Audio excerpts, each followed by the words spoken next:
నాకు ఏమో అండి అఖండ 2 వల్ల నేను పోతున్నానేమో కానీ ప్రభాస్ గారి సాంగ్ వల్ల మాత్రం నేను చాలా డిసప్పాయింట్ అయ్యింది.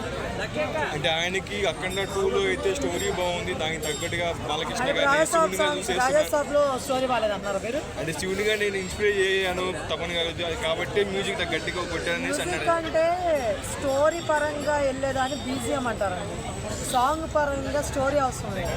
అర్థమవుతుందా? లిరిక్స్ కావాలి, దానికి బీట్ మనోడు సెట్ చేయాలి, ఆ లిరిక్స్ తగ్గట్టుగానే ఏదైనా ట్యూన్ అనేది.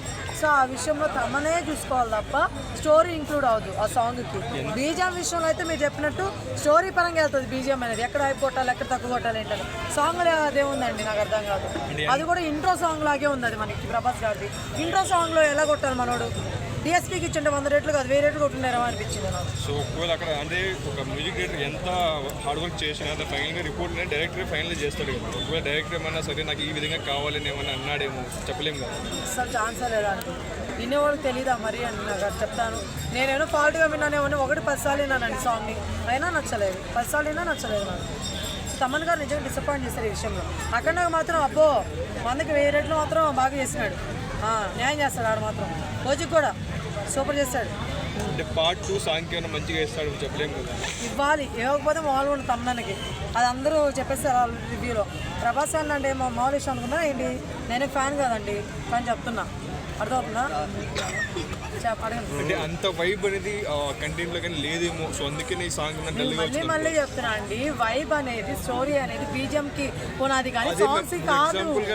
స్టోరీకి మ్యూజిక్, స్టోరీకి సాంగ్స్ కి సంబంధం ఉండదు.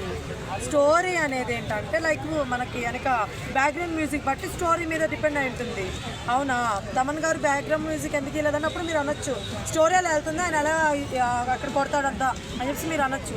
సాంగ్ కాదు అన్నట్టు ఇంట్రో సాంగ్ అది మనోడు ఇవ్వచ్చు గట్టిగా మ్యూజిక్. ఏదో అర్థం పడతాడు, సగం ముక్క ఆడొక సగం ముక్క ఇడొక సగం ముక్క ఎత్తుకున్నట్టుంది అది. అది కరెక్ట్ కాదు. అక్కడే కానీ వచ్చిందండి రాజాసాబ్ స్టోరీ ఏమి హర్రర్ స్టోరీ, అఖండ స్టోరీ ఏంటి సో అంటే ఒక భక్తి సో శివుడు అఖండ స్టోరీ కాబట్టి ఎమోషన్ అనేది బాగుంటుంది, బీజింగ్ ఉంటుంది. ఓజీ అండి, ఓజీ వచ్చి మాస్ అనమాట, పక్క మాస్ కాబట్టి. మా పవన్ కళ్యాణ్ గారి సినిమా బాగా చెప్పేస్తారు చెప్పండి. అంటే అంటే పవన్ కళ్యాణ్ ఎందుకంటే ఆడియన్స్ ఆ టైప్ ఆఫ్ ఉంటేనే జనాలు ఎక్స్పెక్ట్ చేస్తారు అన్నమాట. ప్రభాస్ గారి ఫ్యాన్స్ కూడా అదే ఎక్స్పెక్ట్ చేస్తుంటారండి ఆయన నుంచి. మిర్చి మిర్చి మిర్చి మిర్చి మిర్చి ఇలాంటి కుర్రోడు ఎలా ఉంటుంది, అది డిఎస్పీ ఇచ్చింది ఎలా ఉంది, ఆ లెవెల్లో ఉండాలి కదా ఇంట్రో అంటే. మిర్చి సినిమా కూడా మంచి మాస్ మసాలా అంటే లైక్ మాస్ అది కూడా ఎమోషనల్ ఉందండి దాంట్లో కూడా. ఇది హర్రర్ ఓన్లీ ఈ టైప్ ఆఫ్ మొత్తం హర్రర్ కాదండి, దాంట్లో కామెడీ ఉంది, దాంట్లో ఒక స్టోరీ ఉంది. సినిమా చూడకుండా మీరు ఏమీ లేదంటే ఎలాగా? సర్లేండి, మొత్తాన్ని మా అఖండకి వచ్చి ప్రభాస్ దగ్గరికి వెళ్తే చెప్పండి. అక్కడ ఓకే, అఖండకైతే ప్యాన్ మూవీ కాబట్టి ఫస్ట్ బాలకృష్ణ గారికి. So out of the Telugu industry నుంచి ఎలా రిసీవ్ చేసుకుంటారు అనుకోవచ్చు? బాలకృష్ణ గారు ఫస్ట్ టైం కదా అఖండ 2 pan movie, pan India. Okay okay, అంటే అవుట్ సైడ్ స్టేట్ వాళ్ళు ఎలా రిసీవ్ చేసుకుంటారు? నార్త్ బంగారంగా రిసీవ్ చేసుకుంటారు. అక్కడ ఉన్నది లార్డ్ శివ, అర్థమవుతుందా? ఖచ్చితంగా మంచిగా రిసీవ్ చేసుకుంటారు, మనకంటే ఎక్కువ వాళ్ళు ఎక్కువ పూజిస్తుంటారు. సో ఖచ్చితంగా వాళ్ళే మంచి హిట్ ఇస్తారని నా ఫీలింగ్ అండి.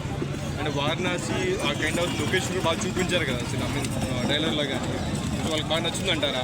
మనకన్నా చాలా న్యాచురల్గా ఉంది కదా, మనకి మిరాయిలో కూడా చూపించారు దాని గురించి ఒక టాపిక్ ఉంది, బట్ అక్కడ కూడా అంతేం చూపించలేదు.